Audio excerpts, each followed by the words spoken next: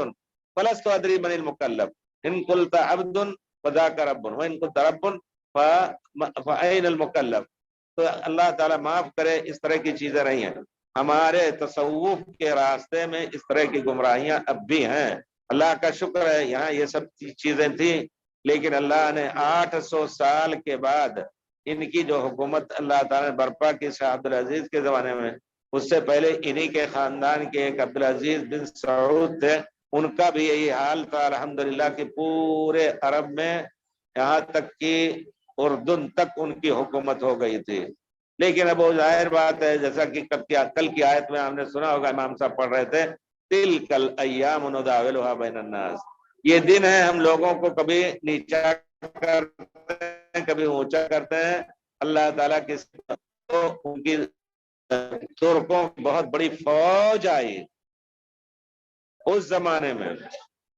اور پھر ایک ایک کو پکڑ کر کے جن کو پکڑ پائے، اور باقی تو صحرا میں بھاگ گئے، اور پکڑ پائے تو ان کو لے جا کر کے ترکی میں باقاعدہ ذبح کیا اور لٹکا دیا ان کو۔ کتنے بڑے بڑے بزرگوں کا نام آتا ہے۔ تو میرے کہنے کا مطلب اس تصوف کے راستے میں بہت کچھ گمراہیاں آئیں اور اس میں بہت کچھ خون خرابہ ہوا۔ اللہ تعالیٰ مسلمانوں کو کتاب و سنت پر عمل کرنے کی توفیق دے۔ تو